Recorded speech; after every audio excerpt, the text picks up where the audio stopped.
صبر کا مادہ نہیں ہوگا تو آپ کام نہیں کر سکیں گے. اور اسی کا ایک دوسرا رخ ہے، جب آپ دعوت حق کے لیے کھڑے ہوں گے پہلا قدم کیا آتا ہے؟ استہزاء، تمسخر. السلام علیکم ناظرین، ڈاکٹر اسرار احمد کی بیان سننے کے لیے ہمارے یوٹیوب چینل کو سبسکرائب کریں، لائک کریں، بیل آئیکن پریس کریں. مذاق اڑانا، جس کی میں مثال اب دینا چاہتا ہوں محمد الرسول اللہ صلی اللہ علیہ وسلم کی شخصیت سے. دیکھیے ہم کیا اور ہماری بساط کیا، ہم کیا مبلغ ہوں گے، کیا داعی ہوں گے، ہمارے اپنے دامن پر داغ ہوتے ہیں، لیکن یہ کہ محمد الرسول اللہ کے دامن پر کوئی داغ تھا؟ ان کو تو سارے مکے والے الصادق الامین کہتے تھے، نہایت محبوب شخصیت تھے. ان کے لیے تو جا صادق، جا الامین، یہ الفاظ سننے میں آتے تھے، آنکھوں کا تارا. لیکن جب آپ نے دعوت اب شروع کی، اب قرآن مجید میں دیکھیے، کسی نے کہا مجنون ہو گئے، دماغ خراب ہو گیا، پاگل ہو گئے، اجی شاعر ہیں، کچھ شعر دوڑ لیتے ہیں، ہم پر بہت جماتے ہیں. کسی نے کہا ساحر ہیں، کچھ جادو سیکھ لیا. یہاں تک کہ ایسے بدبخت بھی پیدا ہوئے، قرآن میں ہے ساحر کذاب، سحر کرنے والا جادوگر، نہایت جھوٹا. یہ الفاظ کہے جا رہے ہیں کس کی شان میں؟ محمد الرسول اللہ صلی اللہ علیہ وسلم. قرآن میں نقل کیا گیا، یا ایھا الذی نزل علیہ الذکر انک لمجنون. کبھی آپ نے اس کا ترجمہ سوچا؟ ہے وہ شخص، دیکھیے تصور کیجئے، حضور جا رہے ہیں، تشریف لے جا رہے ہیں، کسی دعوت میں ہے، تبلیغ میں، یا ویسے ہی تشریف لے جا رہے ہیں، اور کوئی ایک جم گھٹا ہے لوگوں کا، ادھر سے فقرہ آتا ہے، تیر کی طرح لگتا ہے دل میں جا کر محمد کے صلی اللہ علیہ وسلم. ہے وہ شخص جس کا یہ خیال ہے کہ اس پر کوئی ذکر نازل ہو رہا ہے، ہمارے خیال میں تو تمہارا دماغ خراب ہو گیا. یا ایھا الذی نزل علیہ الذکر انک لمجنون، کہا کہ نہیں کہا؟ اور یہ نہ سمجھیے کہ حضور صلی اللہ علیہ وسلم کے قلب مبارک کو تکلیف نہیں ہوتی تھی. میں قرآن سے ثابت کروں گا، میں کہیں کوئی کہانیاں بیان نہیں کرنا چاہتا. قرآن نے کہا ہے وَلَقَدْ نَعْلَمُ أَنَّكَ يَضِيقُ صَدْرُكَ بِمَا يَقُولُونَ. اے نبی ہمیں خوب معلوم ہے صلی اللہ علیہ وسلم کہ جو کچھ یہ لوگ کہہ رہے ہیں اس سے آپ کا سینہ بھجتا ہے، یہ جو گھٹن ہوتی ہے، صدمہ ہوتا ہے. انکا یضیق صدرک بما یقولون، ہمیں خوب معلوم ہے کہ جو کچھ یہ باتیں آپ کو سننی پڑ رہی ہیں، یہ کڑوی کسیلی باتیں، یہ جو فکرے چست ہو رہے ہیں، استہزاء ہو رہا ہے، تمسخر ہو رہا ہے. سورہ ہجر میں ہے، ایک جگہ کھڑے ہوئے لوگ قرآن کا مذاق اڑا رہے ہیں، بھائی فلاں آیت تم لے جانا، فلاں آیت میری ہوگی، اس کے ٹکڑے کر رہے ہیں، اس کے ٹکڑے حصے بکھرے کر کے قیمہ بنا کر ان آیات کا تمسخر اڑا رہے ہیں. ایک جگہ قرآن مجید میں مذکور ہے کہ فرشتوں کا مذاق اڑ رہا ہے.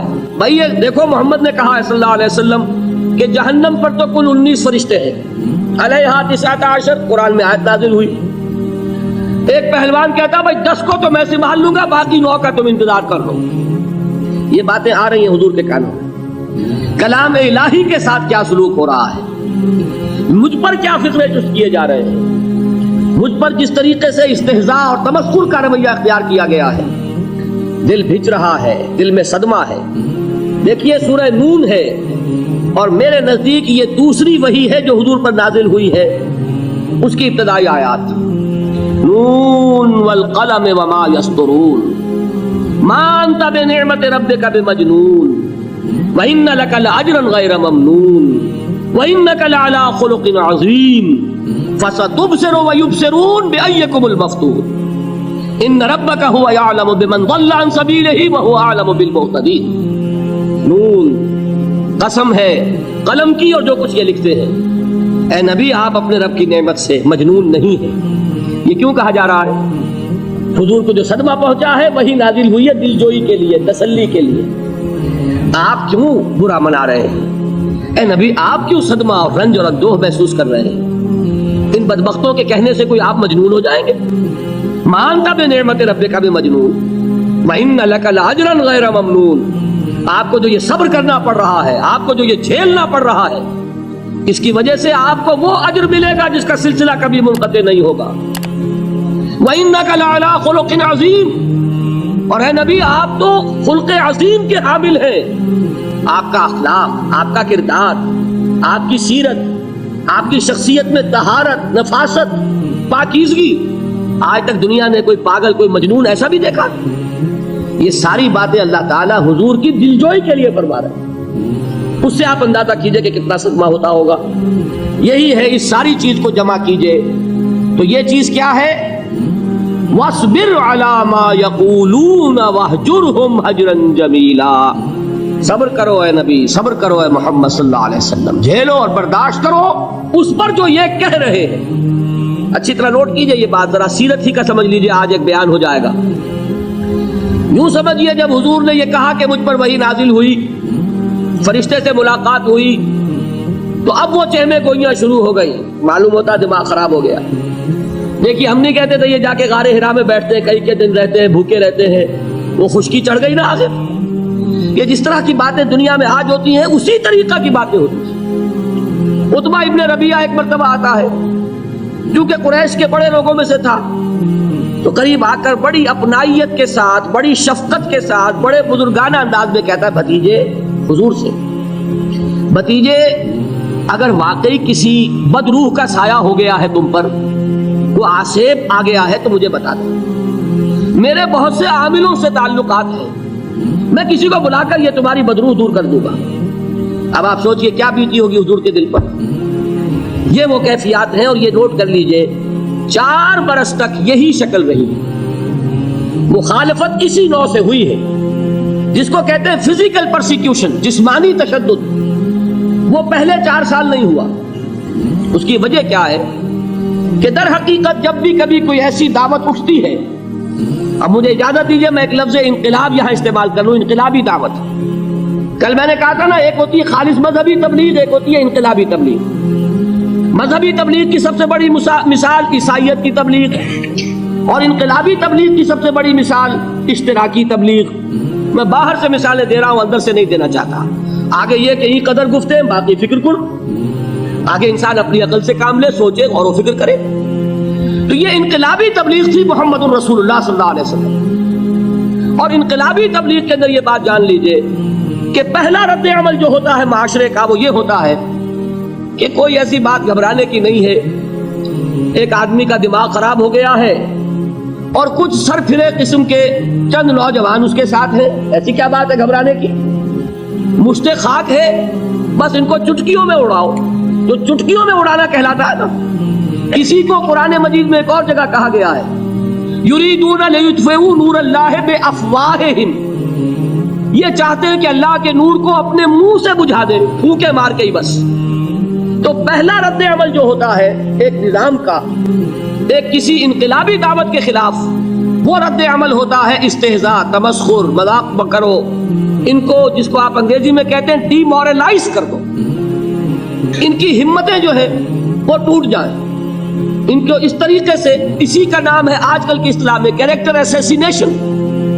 ان کی شخصیتیں جو ہیں ان کو داغدار کر دو، ان کا اعتبار ختم کر دو، ان کا استہزاء کرو، تمسخر کرو.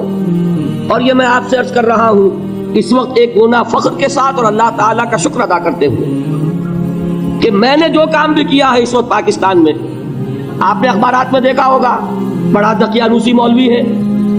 بیگمات کا رد عمل جو ہوا وہ آپ کے علم میں ہوگا. بڑے جو یہ جدید ہمارے روشن خیال قسم کے جو صحافی ہیں، اگر کہیں آپ نے پڑھا ہو جس طرح استہزاء ہوا ہے، جس طرح مذاق اڑایا گیا ہے، جو الفاظ استعمال کیے گئے ہیں، وہ میرے نزدیک بہت بڑی سند ہے جو اللہ کے ہاں جا کر پیش کروں گا کہ اللہ تیرے دین کے لیے. میں نے اپنے گھر سے کوئی بات نہیں کہی، میں نے جو بات کہی وہ جو شریعت محمدی کی بات ہے وہ کہی. اگر اپنی طرف سے کہی ہو، کوئی اضافہ کیا ہو، تو اللہ تعالیٰ کی پھٹکار ہو مجھ پر اور لعنت ہو مجھ پر. لیکن اگر میں نے وہی کچھ کہا جو شریعت محمدی کا تقاضا ہے اور قرآن اور سنت کی بات ہے، تو پھر اگر مجھے کسی نے پاگل کہا اور کسی نے دقیانوسی کہا اور کسی نے اور فقرہ چست کیا، تو میں اس کے لیے، میں تو سمجھتا ہوں میرے لیے وہ سند ہے جو اللہ تعالیٰ کے ہاں میں جا کر پیش کروں. اور یہ جان لیجئے کہ وہی بات ہوتی ہے ہمیشہ، ہسٹری ریپیٹس اٹسیلف. وہ بات کریں گے جو حضور نے کی تھی، وہی رد عمل سامنے آئے گا جو اس وقت آیا تھا. اس لیے کہ یہ تو جو انسانی مزاج ہے وہ نہیں بدلا، معاشرے کا انداز نہیں بدلا، وہ جو کام ہوگا اس کا رد عمل ابتدائی وہی ہوگا. اور اس میں در حقیقت امتحان ہوتا ہے صبر کا. کیا دل شکستہ ہو کر بیٹھ رہے گا انسان؟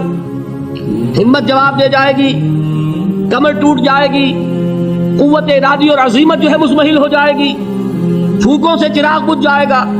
یہ جو میں نے آیت آپ کو سنائی تھی اس کا بڑی خوبصورت کے ساتھ ترجمہ کیا ہے مولانا ظفر علی خان نے کہ نور خدا ہے کفر کی حرکت پہ خندہ زن، پھوکوں سے یہ چراغ بجھایا نہ جائے گا. یریدون لیطفئوا نور اللہ بافواہہم واللہ متم نورہ ولو کرہ الکافرون. یہ چاہتے ہیں کہ اپنے منہ کی پھوکوں سے اللہ کے نور کو بجھا دیں، حالانکہ اللہ تعالیٰ تو اپنے نور کا اتمام فرما کر رہے گا، خواہ ان کافروں کو کتنا ہی ناگوار ہو. اس کی ترجمانی ہے نور خدا ہے کفر کی حرکت پہ خندہ زن، پھوکوں سے یہ چراغ بجھایا نہ جائے گا. بہرحال اس مرحلے پر میں نے آپ کو 2 صبر بتائے. صبر کس چیز سے؟ اپنا کیریئر دنیاوی جو بھی آپ حاصل کر سکتے تھے. ذہین آدمی ذہانت لگائے گا تو دین کی دعوت دے گا ایٹ دی انٹلیکچوئل لیول. اور یہ بات جان لیجئے کہ یہ چیز دنیا میں کسی کمائی کا ذریعہ نہیں بن سکتی. اسے قربانی دینی پڑے گی کیریئر کی، اپنے مفادات کی، تب کام کر سکے گا. عام آدمی وقت لگائے گا، صلاحیتیں صرف کرے گا، اپنی وہی اس وقت سے اور توانائی سے پیسہ بنا سکتا تھا. آج کل تو آپ کو معلوم ہے کہ بڑی سادی ہو گئی ہے یہ حساب کتاب کی بات، بہت سادہ. ایک انسکلڈ لیبرر کا 1 گھنٹہ برابر ہے اتنے روپے کے، ایک سکلڈ لیبرر کا 1 گھنٹہ برابر ہے اتنے روپے کے. آپ تو ہر چیز کاؤنٹ کر سکتے ہیں، میئر کر سکتے ہیں. جو شخص 1 گھنٹہ لگا رہا ہے اس نے کچھ پیسہ خرچ کیا ہے نا، اسی وقت کو لگا کر وہ پیسہ بناتا، اسی ذہانت اور صلاحیت سے وہ کمائی کرتا. ادھر لگایا تو وہ جو کمی ہو رہی ہے اس کو برداشت کرنا، اس کو جھیلنا اور خوش دلی سے برداشت کرنا. یہ سمجھنا کہ در حقیقت یہ سب کچھ کیا ہے کہ اللہ تعالیٰ کے ہاں اس کا جو ثواب ملے گا. یہ صبر کا ایک رخ.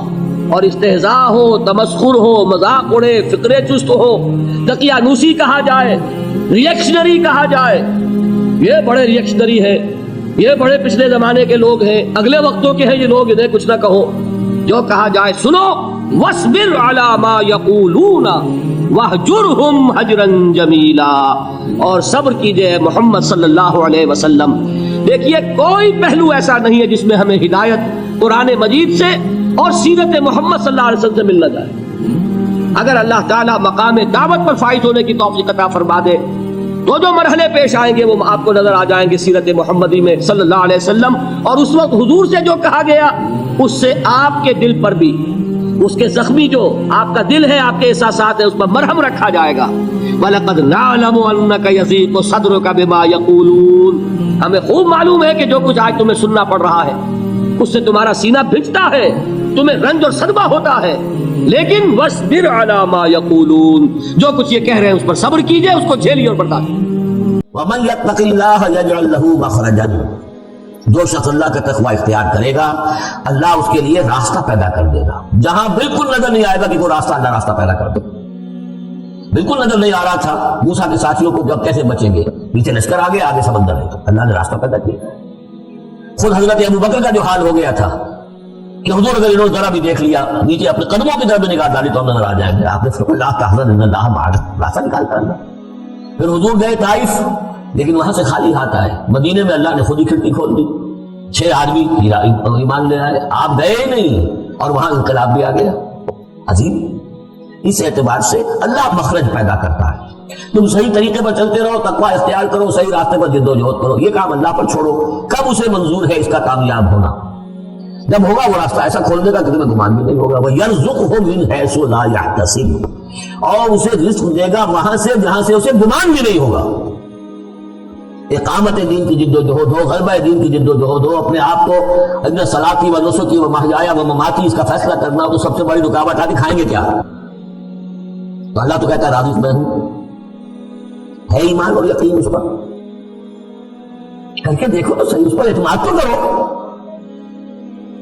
لیکن یہ کہ اس پر اعتماد کرنا، توکل، بڑی مشکل بات. وہ تو جتنا ایمان ہوگا اتنا اعتماد ہوگا، اور گہرا ایمان ہوگا تو گہرا اعتماد ہوگا. ومن يتق الله يجعل له مخرجا ويرزقه من حيث لا يحتسب ومن يتوکل علی اللہ فهو حسبه. یہ تو ابھی تقوی والے کی بات ہے کہ وہ وہاں سے رزق دے گا جہاں سے اسے ملے گا بھی نہیں، اور جس نے اللہ پر توکل کر لیا تو وہ اس کے لیے بہت کافی ہو جائے گا. توکل کر کے تو دیکھو، حسبہ وہ اس کے لیے کافی ہے. یہاں تک فرمایا ہے حدیث میں من کان فی حاجت اخیہ کان اللہ فی حاجتہ. اگر کوئی مسلمان اپنے کسی بھائی کی ضرورت پوری کرنے میں لگ رہا ہے، اپنا وقت صرف کر رہا ہے، اللہ اس کی ضرورت پوری کرنی شروع کر دیتا ہے. فکر ماں در کار ماں آزار ماں، کار ساز ماں بے فکر کار ماں. یہ فارسی شاعری کے اندر یہ دینی حقائق ہے. کار ساز ماں بے فکر کار ماں، میرا کار ساز میرے کاموں کی فکر کر رہا ہے، میں نے اپنے آپ کو اس کے کام کے لیے لگا دیا. تو دنیا میں بھی ذرا سا بھی کوئی شریف انسان ہوگا، آپ اس کے ہو جائیں وہ آپ کو چھوڑ دے گا پھر کہیں؟ شرافت ہو، مروت ہو اس میں. آپ اللہ کے بن کر تو دیکھیے، پھر وہ کارساز ہے. کارساز ماں بے فکر کار ماں، فکر ماں در کار ماں آزار ماں. جب میں اپنے معاملات کی فکر خود کرتا ہوں، کوئی نہ کوئی ٹھوکر کھاتا ہوں، کوئی نہ کوئی غلطی کرتا ہوں، آزار اپنے سر کے اوپر پیدا کر لیتا ہوں. اپنے آپ کو حوالے کرو. اس کا نام ہے تفویض الامر الی اللہ. افوض امری الی اللہ ان اللہ بصیر بالعباد. ان اللہ بالغ امرہ، اللہ تعالیٰ تو اپنا معاملہ تو پورا کر کے ہی رہتا ہے. وہ تو دین کو غالب کرنا ہے، کرنا ہی ہے. کون اس کے اندر نفع کما گیا، کون محروم رہ گیا، یہ ان کی قسمت ہے. ابو بکر اور عمر اور عثمان اور علی اور عبد الرحمن ابن عوف یہ اپنی بازی جیت گئے. ابو جہل ابو لہب محروم رہ گئے. یہ تو ان کا معاملہ ہے. اللہ تو اپنی بات پوری کرا دے گا، اور اس دنیا کے ختم ہونے سے پہلے پہلے پورے کھلے عرضی پر اللہ کا دین غالب ہوگا. یہ ہونا ہے.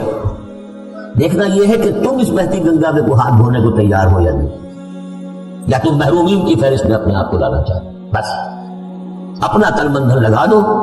اس کے اندر تمہاری ہڈیوں کا چورا ہو کر بھی اس نئی تعمیر کی بنیادوں میں اگر لگ جائے تو بہت بڑی کامیابی. قد جعل اللہ لکل شیء قدرا، بہت عمدہ مقام ہے. اللہ نے ہر چیز کے لیے ایک اندازہ مقرر کیا ہوا ہے. کب اللہ کی مدد آئے گی یہ بھی اس نے طے کیا ہوگا. You have to qualify. Pre qualification conditions ہیں، تب مدد آئے گی. نہیں آتی مدد. اپنا سب کچھ لگا دو، پھر کہو کہ اللہ میری 15 برس کی کمائی کل میدان میں نے ڈالی ہو. 15 برس کی کمائی، دن کی اور رات کی کوششیں ہیں میری، صبح اور شام کی کوششیں ہیں میری. 15 برس وہ میدان میں نے لا کے ڈال دیا. تب پکارو اللہ کو. اپنا مال بچا کے رکھنا ہے، اپنے مستقبل کو بھی بچانا ہے، اپنی اولاد کو بھی بچانا ہے. اور اللہ کا دین غالب ہو جائے کہیں نام لکھا کے کسی جماعت میں شامل ہو کر بڑا تین مار دیا. گویا کہ اللہ تعالیٰ تو جانتا ہی نہیں کتنی کنٹریبیوشن ہے، کتنا احسان ہے، کتنی قربانی ہے، کتنا وقت ہے، کتنی محنت ہے.